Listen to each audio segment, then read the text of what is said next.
Bueno, muchas gracias Rosa por esta presentación tan amable y gracias a NEFA y a la Junta de Castilla-La Mancha por querer compartir con nosotros estas jornadas que estáis organizando a lo largo de las 5 provincias de la comunidad autónoma, y gracias por querer que estemos aquí para contaros cuáles son las iniciativas que se van a llevar a cabo en materia de economía circular. Bueno, pues vamos a empezar con la presentación que voy a hacer esta mañana, que va en relación con la incidencia que va a tener en el futuro la transición hacia una economía circular en el campo sobre todo de la normativa de residuos. Antes de empezar a entrar en detalle de pues de las novedades que va a traer este cambio de paradigma hacia la economía circular,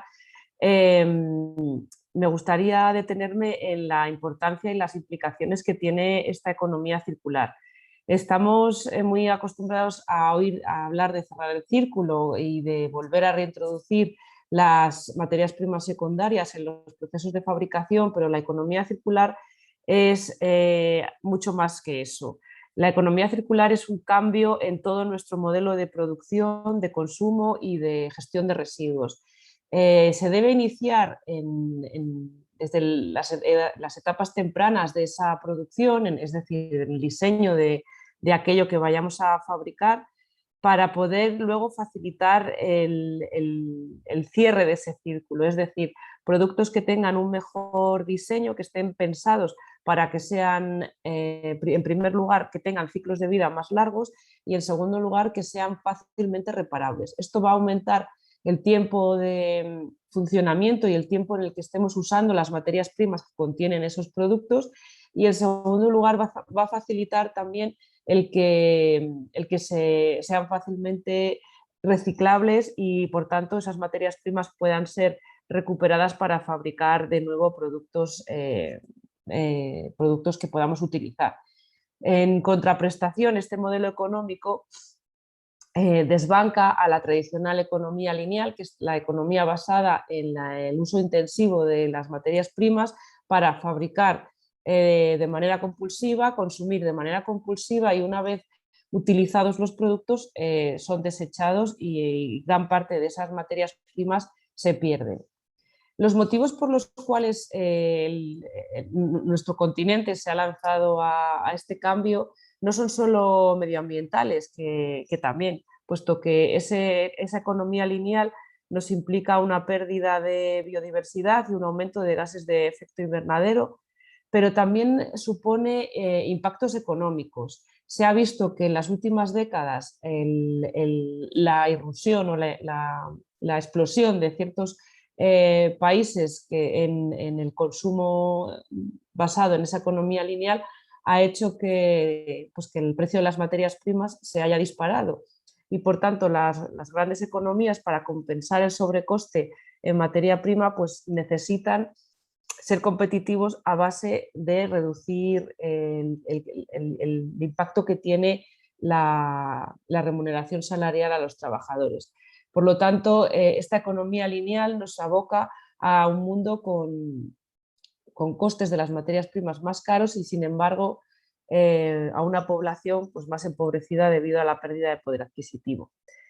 Además, la economía lineal tiene un impacto social. Se prevé que en el año 2030 nuestro planeta esté habitado por más de 8.500 millones de personas, lo cual pues va a provocar grandes flujos migratorios. Estamos viendo estos días cómo migrantes de otros países intentan llegar a Europa a través muchas veces de nuestro país, empujados por una situación de pobreza y de desequilibrio. Si tenemos en cuenta este factor de multiplicación, que implicará aumentos en el precio de la energía, en el precio del agua y sobre todo en el precio de los alimentos, pues estos grandes flujos migratorios se pueden multiplicar en los próximos años.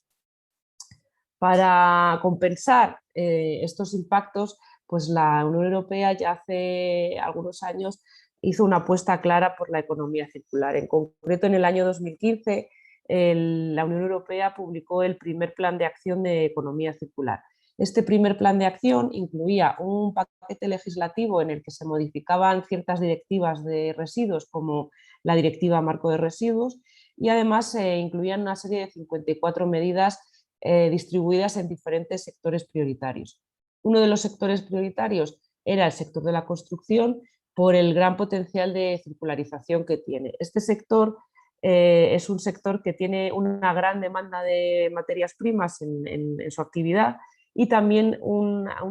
gran impacto en la generación de residuos. En Europa se estima que se generan en torno a 1 millón de toneladas por habitante y año de residuos de construcción y demolición. Por estos motivos, el sector tiene ese gran potencial de circularización y por eso se dedicaron 2 de estas 54 medidas a mejorar la gestión de los residuos de construcción y demolición. En concreto, estas 2 medidas eran,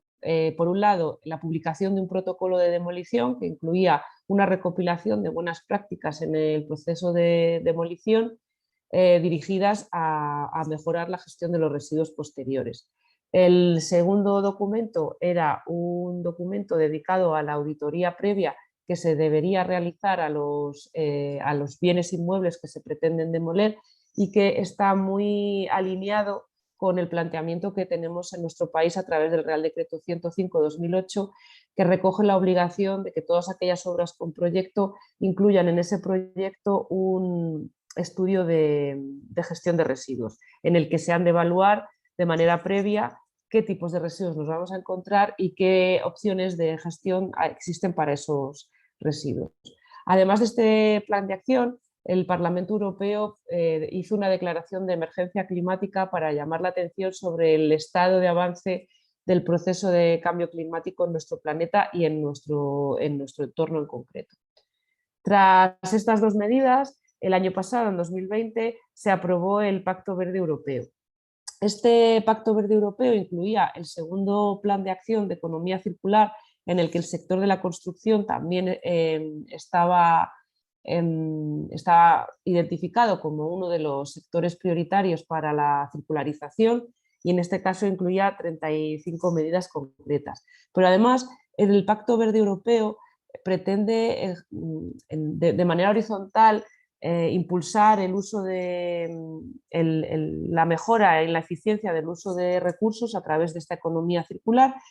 pero también restaurar la biodiversidad y reducir la contaminación. Y además añadía un nuevo enfoque social a todo lo que tenía que ver con la economía circular, tratando de hacer este proceso, esta transición entre la economía lineal y la economía circular, que se hiciera de una manera justa, buscando la protección de los más vulnerables y tratando de no dejar a ningún colectivo atrás. Con este Pacto Verde Europeo, la Unión Europea aspira a ser climáticamente neutra en el año 2050. Este planteamiento se alinea también con la nueva ley de cambio climático que se aprobó esta semana en nuestro país y que también busca esa neutralidad climática para el año 2050. Además de estos instrumentos, la Unión Europea ha adquirido una serie de compromisos también dirigidos hacia esa neutralidad climática y hacia esa transición a la economía circular, como son la Agenda de Desarrollo Sostenible 2030 o los acuerdos de París de la COP21. Centrándonos ya en nuestro país, la Estrategia Española de Economía Circular fue aprobada el año pasado, en junio, por el Consejo de Ministros y sienta las bases para impulsar un nuevo modelo de producción y consumo en el que el valor de los recursos estén durante más tiempo en uso, se reduzcan los residuos que se generen y, una vez generados los que no puedan evitarse, pues se busquen opciones para su reincorporación a los ciclos productivos. De esta manera se contribuye a lograr una economía descarbonizada, sostenible, eficiente en el uso de los recursos y competitiva. Y se pretende incorporar los principios de economía circular de manera horizontal a todas las políticas de nuestro país. Esta estrategia se basa en una serie de principios que algunos de ellos son muy conocidos para aquellos que nos dedicamos a la gestión de residuos, como puede ser el principio de quien contamina paga o los principios de protección al medio ambiente y a la salud de las personas. Pero también incorpora una serie de principios que tienen que ver con el ámbito económico, como puede ser la generación de empleo de calidad y la mejora de la competitividad de nuestra economía. La Estrategia Española de Economía Circular, a pesar de ser un instrumento de planificación y no ser un instrumento legal, introduce una serie de objetivos. Entre ellos pues podríamos destacar la reducción de un 30% del consumo de materias primas o la reducción de un 15% de la generación de residuos, ambos objetivos medidos con referencia al año 2010. Luego existen otra serie de objetivos destinados a la reducción del desperdicio alimentario, incrementar la reutilización y la preparación para la reutilización como primeros escalones de la jerarquía de la gestión de residuos, o reducir los gases de efecto invernadero y mejorar la eficiencia en el uso del agua. La estrategia se articula a través de 5 ejes temáticos y 3 ejes transversales. Los ejes temáticos están dedicados a la producción, el consumo, los residuos, las materias primas secundarias y el uso del agua. El eje dedicado a la producción pues pretende cambiar el enfoque que tenemos a la hora de diseñar y producir los productos, buscando esos principios de economía circular, mejorando el diseño de estos productos para facilitar luego todo ese engranaje que veíamos en la primera imagen de la economía circular. De esta manera pues, será posible la reincorporación de materias primas, el establecimiento de productos con ciclos de vida más largos, más fácilmente reciclables, etc. El eje de actuación dedicado al consumo pretende reducir la huella ecológica mediante la modificación de las pautas de consumo, concienciar a los consumidores de la importancia que tiene el elegir productos ecodiseñados o con materiales que estén constituidos con materias primas secundarias, etc. En cuanto a la gestión de residuos, nos queda fomentar esa jerarquía de residuos, el buscar alternativas de gestión en esos primeros escalones que decíamos que son la preparación para la reutilización o la prevención de residuos a través de la reutilización de los productos. El eje dedicado a materias primas secundarias pues, busca facilitar la reintroducción de esas materias primas secundarias en los procesos de producción y así poder cerrar el círculo. Y por último, existe un eje dedicado a la reutilización y depuración del agua, un eje importante en un país como el nuestro, en el que existen grandes desequilibrios hídricos entre diferentes zonas de nuestro territorio, y en algunas de ellas el uso del agua puede condicionar la competitividad de nuestra economía en un futuro cercano. En cuanto a los ejes transversales, pues se articulan en 3 capítulos. La sensibilización y participación, pues para concienciar a todo, no solo a los consumidores, sino a todos los actores de la economía española, para que incorporen y entiendan la importancia que tiene incorporar estas medidas de economía circular a sus procesos de fabricación. En cuanto a la investigación, innovación y competitividad, pues a través de este eje se impulsará el desarrollo y la aplicación de nuevos conocimientos y tecnologías pues, para promover esa innovación que necesitamos en los primeros escalones de la producción y el diseño. En cuanto al empleo y la formación, pues se tratará de generar ese empleo justo, competitivo y sostenible que decíamos en los principios que articulan esta estrategia, y por tanto promover esos puestos, la creación de puestos de trabajo o mejorar los existentes ya en el marco que ofrece la economía circular. Esta estrategia española de economía circular también identifica sectores prioritarios como pueden ser el turismo, por la importancia que tiene en nuestro país, pero también identifica al sector de la construcción, al igual que hacía la Unión Europea, como uno de los sectores prioritarios en la circularización de nuestro país. Para fomentar la implantación de esta estrategia de economía circular, desde el Ministerio se apuesta por la difusión de buenas prácticas en economía circular. Existen ya ejemplos en nuestro país y es necesario ponerlos en valor para que sean conocidos por el resto de la sociedad. En concreto, como medidas de fomento de esta economía circular, podemos destacar 3 que se están llevando a cabo desde la Subdirección General de Economía Circular. Por un lado tenemos el Pacto por una Economía Circular, en el que se busca que las propias empresas internalicen los principios de economía circular, poniéndole énfasis en la conformación de una serie de indicadores que deben elegir cada uno de los firmantes de este pacto, que sirvan para autoevaluar ese proceso, esa transición hacia una economía circular. Por tanto, el pacto busca no solo mejorar el comportamiento económico y social y ambiental de las empresas, sino también facilitar esa transición hacia una economía circular y que permita también que el paso hacia esquemas de certificación en economía circular sea más sencillo para todas esas empresas firmantes del pacto. Otra de las iniciativas es el Boletín de Economía Circular, que está disponible en la página web del Ministerio y que va a permitir de una manera rápida conocer noticias en relación con la economía circular. Y por último, la última de las medidas pues, sería la publicación de un catálogo de buenas prácticas en economía circular. Este catálogo bueno, tenéis en esta diapositiva una serie de referencias en relación con estas buenas prácticas, no solo a nivel español, sino también a nivel europeo, que podéis consultar a través de los enlaces que están en la diapositiva. El boletín, como decía, de buenas prácticas pretende construir un foro de encuentro entre el sector productivo, el sector público, la enseñanza, el sector de la enseñanza y la información y también entre el público en general, de manera que se permita un intercambio de esas buenas prácticas que se identifiquen como tales identificadas ya en nuestro país. De esta manera pues, se podrá poner en contacto pues, diferentes actores interesados en estas buenas prácticas. Los principios que han de cumplir las buenas prácticas pues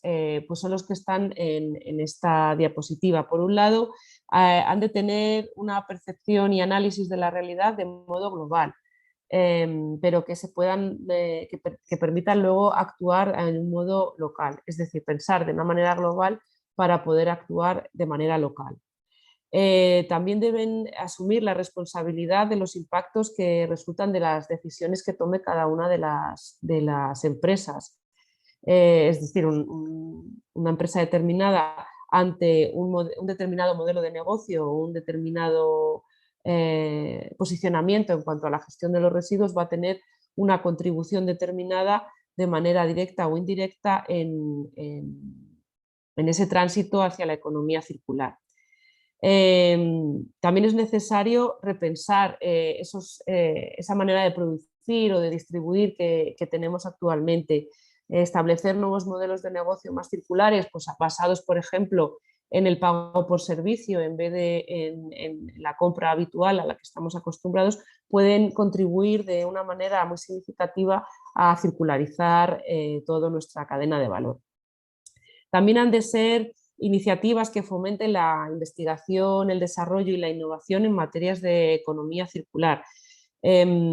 Trabajar en la sustitución de materias, productos y recursos unidireccionales, no solo en el uso de los no renovables, sino también en otros conceptos más circulares y sostenibles. Han de optimizar el uso de la materia prima, reduciendo o utilizando de una manera más eficiente las materias disponibles, y no solamente la materia, sino también el agua y la energía. Diseñar para incrementar la vida útil o el rendimiento de los productos que estemos fabricando. También deben ser prácticas que ayuden a cerrar el círculo, es decir, que permitan la reintroducción de esas materias primas secundarias en los nuevos productos. Han de ser iniciativas o modelos de consumo que estén basados en la economía colaborativa, por ejemplo, que tengan sinergia entre todos los agentes intervinientes en toda la cadena y que además se puedan transmitir de manera clara, precisa, oportuna, honesta y completa. Y que si es posible pues se identifiquen o se certifiquen a través de estándares o etiquetas ecológicas. Se hizo un primer llamamiento para la identificación de estas buenas prácticas y las identificadas como mejores en base a una serie de criterios serán publicadas en el primer catálogo de buenas prácticas. Los criterios que se van a utilizar para seleccionar estas buenas prácticas pues son los que están en esta diapositiva y que pues pretenden buscar buenas prácticas que tengan relevancia para la economía circular, que tengan un impacto muy positivo en esa transición hacia la economía circular, que tengan una respuesta innovadora, que sean novedosas en el ámbito de la economía circular, que sean actuaciones que puedan ser replicables, que sean escalables, sostenibles en el tiempo y que además reflejen la implicación con la sociedad como colaboradora en el ejercicio de la circularidad. Se van a publicar 3 catálogos de buenas prácticas. El primero está ya cerrado, pero actualmente hasta finales de este mes me parece que tenemos plazo para recibir iniciativas para el siguiente catálogo de buenas prácticas. Tras la publicación de cada uno de estos catálogos se elaborarán una serie de se llevarán a cabo una serie de seminarios para difundir estas buenas prácticas y también se van a traducir al inglés. Además, en la página del Ministerio se creará un registro de buenas prácticas en el que se publiquen todas estas que se hayan identificado como positivas para la economía circular. Entrando ya en la parte legislativa, puesto que como comentaba antes, tanto la estrategia, que es un instrumento de planificación, como estos otros herramientas de difusión que estábamos hablando no tienen una obligación legal de llevarse a cabo, sí lo es, por ejemplo, los cambios que nos vienen en la ley de residuos. Como decía al principio de la presentación, la Unión Europea, la Comisión, modificó la Directiva Marco de Residuos y esto nos ha obligado a modificar nuestra ley de residuos, que era la que transponía esa Directiva Marco. Pero además de modificar, de incorporar esta Directiva Europea y la Directiva SUP, que tiene que ver con el uso de plásticos de un solo uso, pues se ha aprovechado para revisar otras partes de la ley que se han visto que necesitaban dar un pasito más para favorecer ese cambio hacia la economía circular. En concreto, los objetivos de esta norma pues es, como decía, favorecer esa transición hacia una economía circular, prevenir la generación de residuos como consecuencia del uso de productos de plástico, modificar el régimen jurídico de los suelos contaminados y también esta nueva ley establece 2 nuevos impuestos. Por un lado, el impuesto a los envases de plástico no reutilizables y por otro lado a las actividades de eliminación de residuos, lo que tiene que ver con la eliminación de residuos en vertedero o la incineración de residuos en instalaciones de incineración. Las principales novedades que trae esta ley, que por cierto esta ley ha sido ya trasladada a las Cortes para que siga su tramitación en el Congreso y en el Senado y esperemos que a lo largo de este año podamos verla ya finalmente publicada. Por ello, todas estas novedades de las que vamos a hablar hoy están sujetas a posibles modificaciones que surjan en este trámite parlamentario. Como decía, esta ley pues, introduce nuevas definiciones derivadas de la normativa comunitaria, como por ejemplo, y que nos atañen en el marco de la jornada de hoy, pues, en los residuos de construcción y demolición, el relleno o los residuos municipales. En cuanto a la definición de residuos municipales, esta definición se dicta o se establece solamente a efectos de cálculo de objetivos comunitarios. Vamos a ver más adelante que hay una serie de objetivos a lo largo de la norma y que muchos tienen que ver con los residuos municipales. Estos residuos están vinculados al reparto competencial que cada Estado miembro hace de las obligaciones de las entidades locales y la Unión Europea establece esta definición para que a la hora de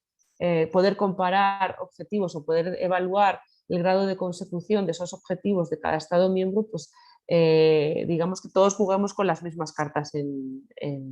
la misma partida. También se incorporan definiciones que tienen que ver con el uso de productos de plástico o se modifican algunas ya existentes. Una de las principales novedades que trae esta ley, que tiene que ver con modelos más circulares, pues es la posibilidad de que las comunidades autónomas establezcan criterios de fin de condición de producto y establezcan o identifiquen subproductos. Las condiciones que se tienen que dar es que sean materiales que se produzcan dentro de su territorio y que se vayan a usar dentro de su mismo territorio. También es posible utilizarlos en diferentes comunidades autónomas siempre y cuando exista un acuerdo entre estas dos comunidades autónomas en cuanto a esos criterios, tanto de su producto como de fin de condición de residuo. Esto creemos que va a facilitar y va a potenciar a través de la eliminación de barreras administrativas la reincorporación de todas estas sustancias en nuevos procesos de fabricación. En cuanto a la prevención, esta ley establece una serie de objetivos que van creciendo gradualmente hasta llegar al año 30 con un objetivo del 15% respecto al generado en 2010. Este objetivo es el mismo que se establece en la estrategia de economía circular. Por lo tanto, estamos haciendo vinculante uno de los objetivos que se incluían en esa estrategia. También a partir de que se apruebe esta ley, quedará prohibida la destrucción de los excedentes no vendidos. Esto va de alguna manera a obligar a todos los fabricantes y a todos los productores a coordinar la demanda con la oferta, es decir, bueno, pues que no existan grandes excedentes como ocurre muchas veces actualmente, que se envían directamente a su destrucción pues para provocar que no pierdan valor los productos nuevos o para bueno, pues para obligarnos a cambiar constantemente de dispositivos, de nuestra imagen a través de los textiles, etc. Entonces, bueno, pues esta medida está dirigida a eso, a ajustar esa oferta y esa demanda para reducir la generación de residuos a través de esos excedentes de producción. También otro de los objetivos es reducir el plástico y por tanto se apuesta por el consumo de agua embotellada y se incluyen medidas como puede ser el que la hostelería ofrezca a sus clientes la posibilidad del consumo de agua no embotellada de manera gratuita. En cuanto ya a las obligaciones de los gestores de residuos, esta nueva ley establece de manera diferenciada las obligaciones que tienen los gestores de recogida y los transportistas. Los gestores de recogida pues deberán acopiar y mantener los residuos depositados en sus instalaciones de una manera adecuada para que permita su posterior tratamiento, pues que el hecho de estar almacenados en malas condiciones no dificulte la recuperación luego de las materias primas, por ejemplo. También deberán etiquetar en base a la normativa de residuos peligrosos y, por supuesto, entregar los residuos a un gestor autorizado y disponer de toda la acreditación documental que esa entrega supone. Los transportistas, además, están obligados a transportar el residuo del productor inicial o el poseedor hasta la planta de tratamiento destino del traslado y disponer de la acreditación documental de esa entrega. Además, es responsabilidad del transportista mantener durante el transporte correctamente identificados y almacenados esos residuos. Con esta nueva ley, los recogedores sin almacén serían transportistas y si quieren seguir actuando como recogedores deberán tener un almacén asociado y por tanto se autorizarán como una operación de almacenamiento. También se incluye la obligación de que los negociantes justifiquen que desarrollan su actividad con residuos que tienen valor positivo. En cuanto a las obligaciones de recogida separada, en el ámbito municipal se establecen nuevas obligaciones de recogida separada. A las ya obligatorias se suman el de biorresiduos, textiles, aceites de cocina usados, domésticos peligrosos, comerciales y biorresiduos de comerciales e industriales. Todos estos residuos tienen un calendario de implantación en función del número de habitantes o de la generación de residuos de las industrias y bueno, pues está recogido en esta diapositiva, pero insisto que todo esto está sujeto a la aprobación final por las Cortes Españolas. En cuanto a los objetivos que hablábamos de residuos municipales, pues en este caso también van escalando hasta el año 2035, en el que se sitúa un objetivo del 65% de reciclado de residuos municipales generados,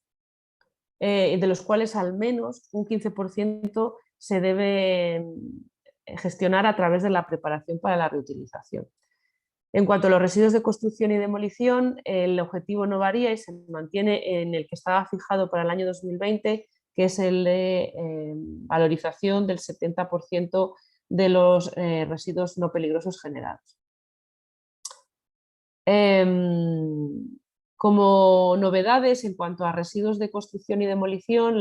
esta ley incluye un artículo dedicado a este tipo de residuos. En concreto, este artículo establece que a partir del año 22 la clasificación de los residuos se deberá hacer, de los residuos de construcción y demolición se deberá hacer en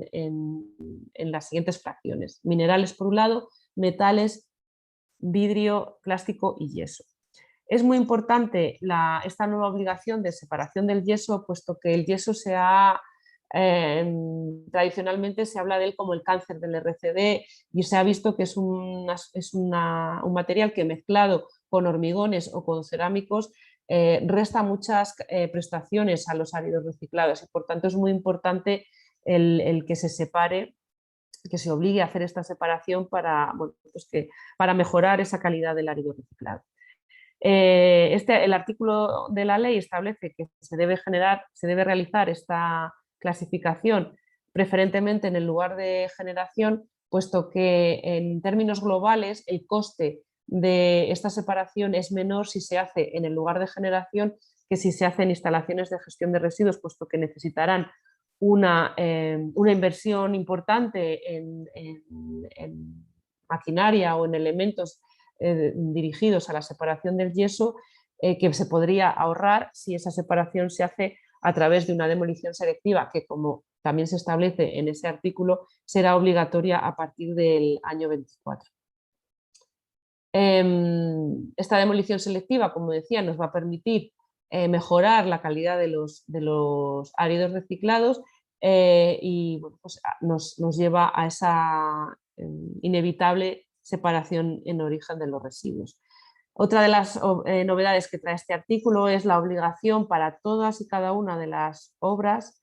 la realización de un estudio previo en el que se identifiquen cantidades que se prevean generar de cada una de las fracciones mencionadas anteriormente, incluso en aquellos casos en los que no exista la obligación de disponer de un estudio de gestión de residuos. Es decir, todas las obras menores que actualmente no tienen un proyecto y por tanto no tienen ese estudio de gestión de residuos deberán hacer esa pequeña auditoría previa para identificar los residuos que van a generar y planificar, bueno, pues la separación y la demolición selectiva. También se establece la posibilidad de desarrollar reglamentariamente la obligación de disponer de libros digitales de materiales, pues, por ejemplo, a través de la tecnología BIM, pero siempre de conformidad con lo que se establezca en el ámbito comunitario.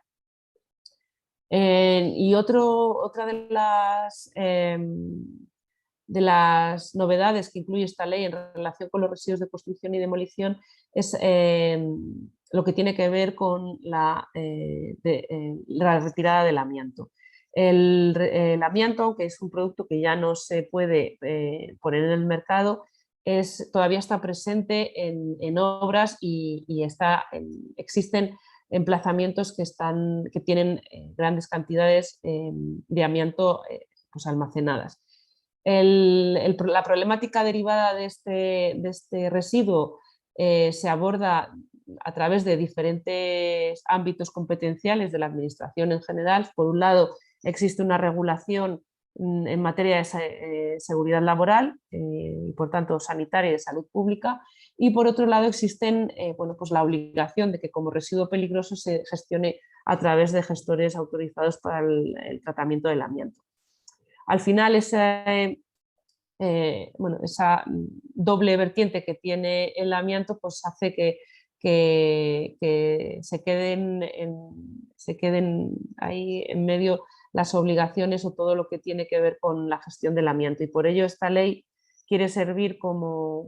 base para limpiar esos emplazamientos y por tanto establecen una disposición adicional que los ayuntamientos elaboren un censo de las instalaciones y emplazamientos con amianto que hay en su término municipal, de manera que puedan planificar la retirada de manera gradual de todos los restos de amianto que queden en su territorio. Este censo será de carácter público y deberá ser enviado a las autoridades competentes de las comunidades autónomas para inspeccionar y verificar que se ha retirado y se ha enviado a gestor autorizado en los residuos de amianto. En cuanto a las obligaciones de los gestores, se modifican algunas obligaciones que tienen que ver con la documentación, como el archivo cronológico o la memoria anual de los gestores. En concreto, los productores que produzcan más de 10 toneladas de residuos no peligrosos tendrán obligación de tener archivo cronológico, y en cuanto a la memoria anual, todos los que manejan residuos peligrosos pasarán a estar obligados a hacer memoria anual, tanto los productores, las entidades que recojan y transporten residuos o los negociantes y agentes que actúen con residuos peligrosos. También esta ley, como decíamos, que se expande un poco más allá de lo que tiene que ver meramente con la gestión de los residuos y entra en la etapa de producto a través de esa circularización, pues tiene la obligación de designar a las autoridades competentes para la vigilancia e inspección de la puesta en el mercado de los productos. Además, se modifica también el régimen de la responsabilidad ampliada del productor y se crea el nuevo Inventario Nacional de Recuperación Voluntaria de Suelos Contaminados. Se modifica también el régimen sancionador y se incluyen nuevas infracciones, como por ejemplo la del littering, y se modifican otra serie de aspectos que tienen que ver pues, con el registro de productores de productos, la responsabilidad ampliada del productor, y también se desagregan las operaciones de tratamiento existentes actualmente en los anexos 2 y 3 de la ley. Esta desagregación de las Rs y las Ds nos va a permitir identificar mucho mejor qué operaciones se realizan en cada una de las instalaciones para calcular mejor cuáles son nuestros objetivos o nuestras tasas reales de reciclado y valorización.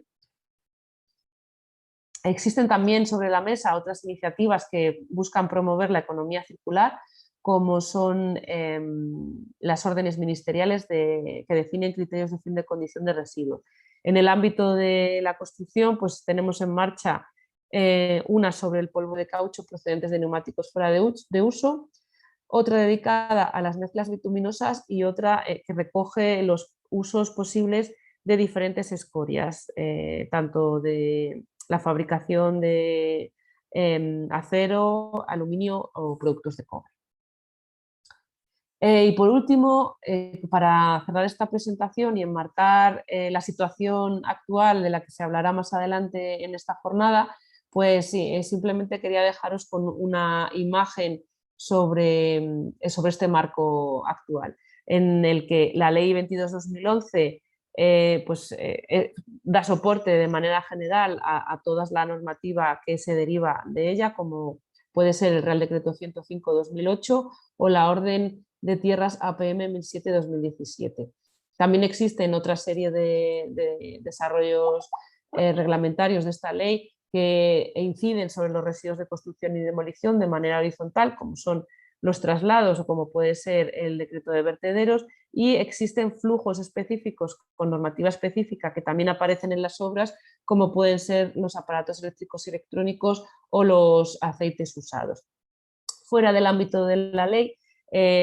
nos quedarían las tierras limpias reutilizadas en la misma obra o los residuos de las industrias extractivas que se gestionan dentro de del propio emplazamiento minero. Por mi parte, nada más. Muchas gracias por vuestra atención y si queréis y tenéis alguna duda, pues estaría encantada de contestarla. Muchas gracias.